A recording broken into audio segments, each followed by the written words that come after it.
आप सोच रहे होंगे ये क्या कर रहा हूँ। क्या नमस्कार दोस्तों, मैं करण सिंह धनखड़। दोस्तों, नजरिए का फर्क है, अपना अपना नजरिया है देखने का। एक सप्ताह की यात्रा पर श्रीमान जी, महामानव जी आज फिर देश के प्रधानमंत्री वो इंडोनेशिया, ऑस्ट्रेलिया और न्यूजीलैंड की यात्रा पर फिर उठ गए। यानी कि ये मान के चलो कि ये कह के आते हैं पायलट को भी, अब भाई तुम जहाज न स्टार्ट रखिए, मैं चाय पी के कपीब आया और फिर चलेंगे। ये वाला सीन हो रहा है। इस देश में टिकते ही नहीं। इस देश के प्रधानमंत्री जो है 102 यात्रा कर चुके अब तक, जब से प्रधानमंत्री बने। सोचिए, अगर 102 अगर 3-4 दिन, 3.5 या 4 दिन भी अगर मान के चले एक यात्रा में, तो 1 साल से ज्यादा इनका विदेश यात्रा में निकल गया, हवा में निकल गया, हवाई में। और जब से ये बात चली आज तो सोशल मीडिया पर और भी ज्यादा हर कोई ये कह रहा है कि विकास पागल हो गया, विकास पागल हो गया। लेकिन मैं जो बता रहा था कि भाई अपना अपना नजरिया, मेरा नजरिया ये है, विकास पागल नहीं होया, विकास के लंबी दूरी का चश्मा चढ़ गया। इसने नजदीक का नहीं चढ़ रहा, नजदीक का इन्हें दिखता ही नहीं, इसने दिखा दूर का, इसने दूर का दिखा है। आड़त बैठे बैठे इसने जो है वो दिखा, कहाँ एप्स्टीन टापू कहाँ है, मेलोडी कहाँ है, वो इसने दूर का दिखा, नजदीक का दिखता ही नहीं। इसके आज इसी पाखंड पर और इन यात्राओं पर ही बात करेंगे। और एक बात, किसी की सुनी सुनाई बात नहीं कहूंगा, बात करेंगे इनके 1-1 मीटर और 1-1 किलोमीटर ऐसे नापूंगा जैसे पटवारी प्लॉट नापा गया। बने रहिए वीडियो के साथ आखिर तक। जरा साहब की विदेशी यात्राओं की दूरबीन का लेंस तो देखिए भाइयों।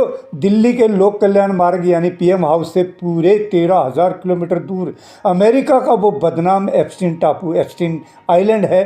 कमाल की बात देखिए, 13,000 किलोमीटर दूर उस टापू की फाइलों में अंतर्राष्ट्रीय कूटनीति में क्या कनेक्शन चल रहे हैं, वो साहब को अपनी हाईटेक दूरबीन से बिल्कुल HD क्वालिटी में साफ दिख जाते हैं।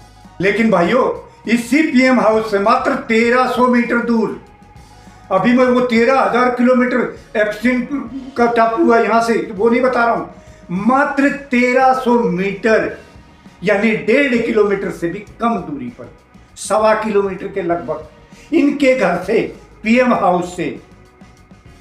वहां पर हमारे बच्चे बैठे हैं अनशन पर।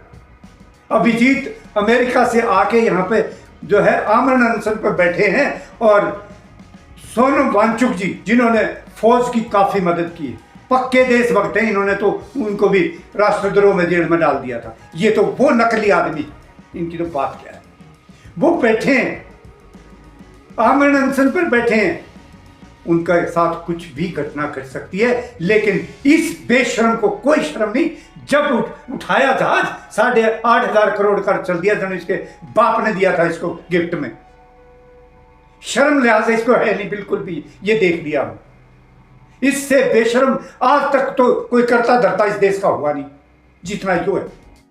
अब जनता पूछ रही है कि साहब के इन 102 विदेशी दौरों में भारत कहाँ है। कभी नारा लगता है अब की बार ट्रंप सरकार, कभी कहा जाता है India is Motherland, Israel is fatherland, और तो और साहब के लिए जापान के प्रधानमंत्री उनकी छोटी बहन बन जाती है। अरे भाइयों, अगर इस इंटरनेशनल कूटनीति का असली सच जानना है ना, तो वो पुरानी एडवर्टाइजमेंट याद करो। कौन सी बोला, मेलोडी खाओ खुद जान जाओ। और जब मेलोडी का रैपर खुलेगा तब आपको पता चलेगा कि इटली की चांसलर के साथ जो सेल्फी ली जा रही थी, कूटनीति की रील्स बनाई जा रही थी, उसी मेलोडी ने भारत के 3 कीमती जहाज रोक रखे, अपने यहाँ पर रोक रखा है उनको, और उन्हें आज तक छोड़ा नहीं गया। दुनिया का कोई और नेता भी ऐसे धक्के खाता फिरता है क्या? हमारी दीवारों पर पहले लिखा रहता था, दिल्ली में आपने देखा होगा, रिश्ते ही रिश्ते, मिले पाठक जी से, दुल्हन वही जो पाठक जी दिलाएं। यहाँ हमारी कूटनीति की भी पाठक जी की मैरिज ब्यूरो बन गई है। विदेशों में जाकर ज़बरदस्ती के रिश्ते बनाए जा रहे हैं, लेकिन ज़मीन पर देश को क्या मिला? बाबा जी का टुल्लू। आप जो दोस्तों मैं कर रहा था ना चश्मे की, वो अपना अपना नज़रिया होता है देखने का ना। आज एक छोटा सा वाक्य बताता हूँ मैं आपको। पार्क में सुबह नज़दीकी बॉटनिकल पार्क है, तो उसमें थोड़ा लोग आ जाते हैं। उसके साथ ही एक प्राइमरी स्कूल है। स्कूल का प्रेयर का टाइम था, तो वहाँ पे राष्ट्रगान शुरू हो गया, जन गण मन। मैं भी तो, मेरे कानों में पड़ा, तो 2-4 कदम के बाद मैं भी रुक गया। और मेरे से आगे एक आदमी चल रहा था, पगडंडी पर जैसे घूमते हैं, तो वो रुके नहीं, वो चलते रहे।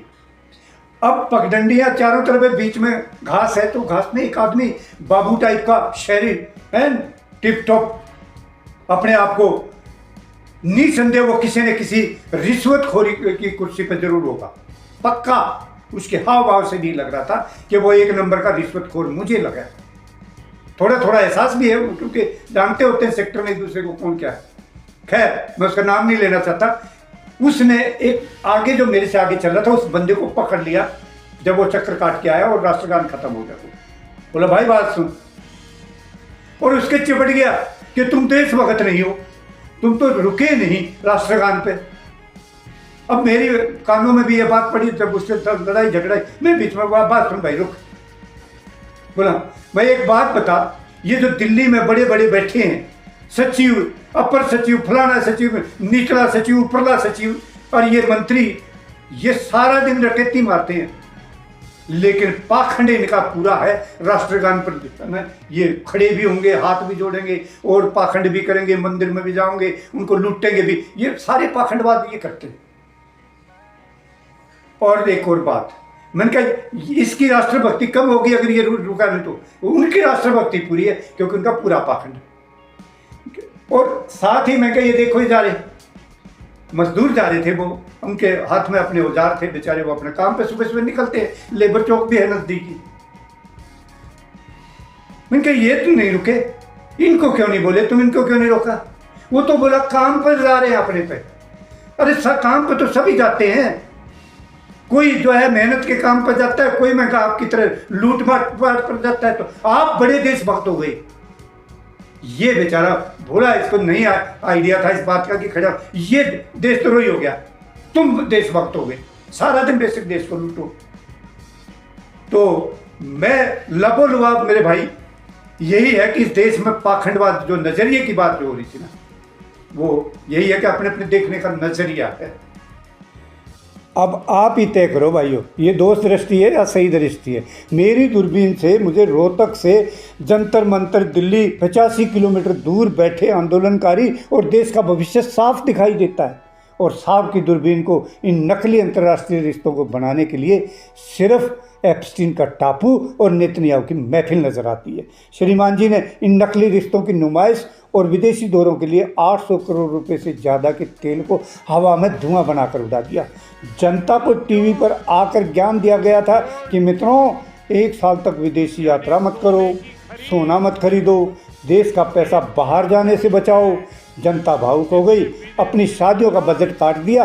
पर भाई साहब, जनता को ये उपदेश देकर खुद अगले ही दिन सुबह बैग पैक करा और एयर इंडिया 1 में बैठकर रफू चक्कर हो गए। टोटल लबोलुआब यही है कि टैक्स का पैसा हमारा, टैक्स दें हम, मेहनत मजदूरी पसीना बहाएं हम, और मैरिज ब्यूरो चलाएं ये, विदेश यात्राएं हमारे खर्चे पर करें ये, ऐशो ऐसी करें ये। ऐसा कब तक चलेगा? इनका कोई ना कोई इलाज तो बांधना पड़ेगा ना, और ये इलाज बांधना बहुत जरूरी है। और ये बंधेगा तब जब हम लोग संगठित हो जाएंगे, हम लोग हिंदुत्व के अफीम ना खा के देश के बारे में सोचेंगे। देश पहले है, मेरा धर्म और मेरी जाति कुछ नहीं है इस देश से आगे। देश पहले और बात की जाति धर्म मेरा सब बात में। देशभक्त बनो, लाल आंख करो इनके सामने, इनसे पूछो, सवाल जवाब करो, इनसे डरो नहीं, क्योंकि इन्होंने इस समय पूरे देश को डरा रखा है। इस समय यह हकीकत है, इन देशद्रोहियों ने पूरे देश को डरा के रखा हुआ है। चाहे वो जुडिशरी हो, चाहे वो मीडिया हो, सबके सब सहमे हुए हैं और इनके आगे नाच रहे। बड़े बड़े अपने आप को तुर्रम खा, जो कहते थे कि दबदबा था, दबदबा है, दबदबा रहेगा, वो भी दब गया। कहता मैं मुंह खोल दूंगा तो जो है मेरी जान को आफत हो जाएगी। ये इस समय हाल है दोस्तों। अगर आप मेरी बातों से सहमत हैं तो इस वीडियो को लाइक करें, खूब शेयर करें, और जिन दोस्तों ने अभी तक चैनल को सब्सक्राइब नहीं किया वो चैनल को सब्सक्राइब भी कर लें। इन्हीं शब्दों के साथ मैं आपसे लूँगा इजाज़त। जय हिंद साथियों, जय भारत।